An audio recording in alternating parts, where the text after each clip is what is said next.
हमारा पहले से पूर्व निर्धारित कार्यक्रम था कि 8 जून को पूरे राजस्थान प्रदेश के अंदर जो तेजा जी के भक्त है, तेजा सेना के बैनर के नीचे करनाल के अंदर तेजा जी की जन्मस्थली, जहाँ पे तेजा जी ने जन्म लिया, वहाँ पे अपना शीश झुका करके पूरे राजस्थान प्रदेश की खुशहाली की दुआ करेंगे। हमारा कोई ऐसा कोई ना उद्देश्य था, न पहले रहा है कि हम किसी दो समाजों के बीच में आपसे टकराव पैदा करें, पूरे राजस्थान प्रदेश का कोई सामाजिक सौहार्द हमारी वजह से बिगड़े। तेजा सेना हमेशा से, आप देख लीजिएगा कि हमेशा से सामाजिक और रचनात्मक कार्य करते आई है और राजस्थान नहीं पूरे देश के पूरे समाजों को साथ लेकर जाट समाज को मजबूत करने का काम कर रही है यह तेजा सेना का। फिर सर आज कोई न तेजा जी की जयंती थी न कोई उनका जन्मदिन के, हालांकि उस मौके पे लोग दर्शन करने के आते थे, फिर 8 जून की तारीख कैसे थे? तैयारी ऐसे थी, पहले तैयारी यह थी कि कुछ लोगों ने हमारे किसान कौम के जो एक सम्मानित नागरिक 4 बार से एमएलए हैं, 2 बार के सांसद हैं जी, उनको खुली चुनौती देना कि उनके घर पे बुलडोजर चला देंगे, उनको मार देंगे, हमारी तलवारों में जंग नहीं लगा है, हमारी कटारों में वही धार है। तो क्या हमारा इतना कमजोर जाट समाज है? पूरे राजस्थान प्रदेश के अंदर बहुसंख्यक समाज जो है उस कौम से हम बिलोंग करते हैं और जहाँ तेजा जी की जन्मस्थली वहाँ आकर हमें कुछ चुनौती दे। हम चुनौती उनकी स्वीकार की और हमने चैलेंज दिया कि 8 तारीख को नागौर के अंदर बता देंगे राजस्थान के अंदर कितनी ताकत है। वो लोग पीछे हटे, लेकिन हम अपने वादे से नहीं हटे। तेजा जी वचन के पक्के थे और हमने वचन दिया था कि 8 तारीख को नागौर जाएंगे, करनाल के अंदर तेजा जी की जन्मस्थली पे हम आए, अपना वचन निभाए और आगे भी ऐसे। पिछले दिनों सोशल मीडिया पर सेनाओं को लेकर काफी चर्चा हो रही थी, चाहे तेजा सेना हो या करणी सेना हो। नागौर जिला कलेक्टर ने जिक्र किया था वो लोग जो पीछे हट जाते वो हमारा मुकाबला करेंगे क्या? हमारी हमने कोई आज से नहीं, पहले से बता रहा हूँ, ना किसी व्यक्तिगत आदमी और ना किसी समाज को लेकर हमने कभी नकारात्मक टिप्पणी की है।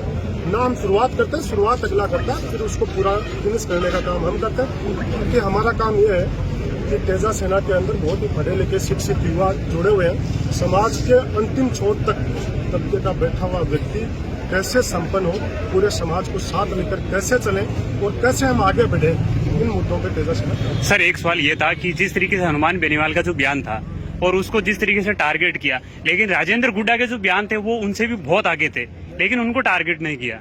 हनुमान जी का बयान कोई गलत नहीं था। जब अकबर ख्वाजा मोइनुद्दीन चिश्ती की दरगाह अजमेर आ रहा था तो अजमेर के तत्कालीन राजा बहारमल ने अपनी बेटी हरका बाई का सांबर के अंदर सामने जाकर स्वागत करके उनकी शादी की थी। हनुमान जी ने इतिहास में सही लिखा। अगर उन लोगों को पीड़ा है जो इतिहास में लिखा वही तो हनुमान जी ने बोला है, और हनुमान जी का कोई उद्देश्य। लेकिन राजेंद्र गुड्डा का जो बयान था उनका उन्हें खिलाफत नहीं की। हनुमान जी का कतई ये मकसद नहीं था कि दो समाजों के बीच के अंदर कोई तकरार हो, खाई पैदा हो। अगर ऐसा होता हो तो वो अपने बयान की पुनरावृत्ति करते। उन्होंने एक बार पत्रकार वार्ता के दौरान फलों के अंदर ये बयान दिया था। रही बात राजेंद्र गुड्डा की, तो इन लोगों को उन्होंने दिया कुमारी का औरंगजेब को फूफा बताया था।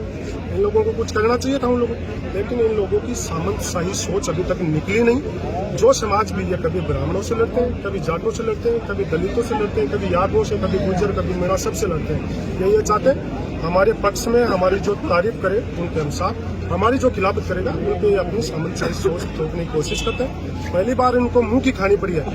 इनका क्या हौसला बढ़ा हुआ था, राज्यसभा सांसद जो यूपी से है रामजी लाल सुमन के उनके घर पे किस प्रकार से इन्होंने घटनाएं की, उनसे इनका मनोबल बढ़ा। लेकिन हम लोग क्या है, क्षत्रिय हैं। क्षत्रिय कौन है? जो लड़ता है अपने हकों के लिए वो क्षत्रिय। तो हम क्षत्रिय नहीं है क्या? हम इनसे बड़े क्षत्रिय हैं। ये कह रहे हैं हम राजा फाजा, काहे के राजा? हम यहाँ के राजस्थान के राजा, सबसे बहुसंख्यक हमारी कौम है। राजा तो हम है, राजस्थान के जाट कम्युनिटी है राजा राजस्थान की। और इनका अगर इनको करवाना है, इतनी पीड़ा है, तो दिया कुमारी ने पिछले दिनों महाराणा प्रताप की शिलालेख चेंज करवाया था कि मैंने ये लिखवा दिया वहाँ पे कि वो महाराणा प्रताप तो जीत गए, अकबर हार गया। तो अकबर थोड़ी आ रहा था, महाराणा प्रताप से तो हमें गिराने के मान सिंह ने तो लड़ा था ही। कौन जीता कौन आ रहा? तो इनके हाथ में ही तो है। चाहे राष्ट्रपति के पास जाए, राज्यपाल के पास जाए, गवर्नमेंट की इनकी है, जाए इनकी गवर्नमेंट में इन्हीं के तो लोग बैठे ना, जाए उनके पास इतिहास चेंज करवा लो। दिया कुमारी ने किया ना कि महाराणा प्रताप को हारे हुए को जीता हुआ 446 साल बाद में। प्रताप की जो शौर्य और जो उनके अंदर साहस था उनको इतना नीचे गिराया है। जीत हार मायने नहीं रखती, ये मायने रखती है कि उस आदमी ने लड़ा था, वो उन्होंने अधीनता स्वीकार नहीं की थी। चलो वो जो भी परिस्थितियां रही, लेकिन इन लोगों ने इस प्रकार का कृत्य करके महाराणा प्रताप की जो ताकत थी उसको कमजोर आंकने की कोशिश की है। मैं तो दिया कुमारी से कहता हूँ आप मुख्यमंत्री से मुख्यमंत्री लिखवा के मुख्यमंत्री बन जाओ ना। पत्थर तो चेंज करवा रही हो, खुद ही करवा लो अपने कार्यालय के बाद और बन जाओ सीएम।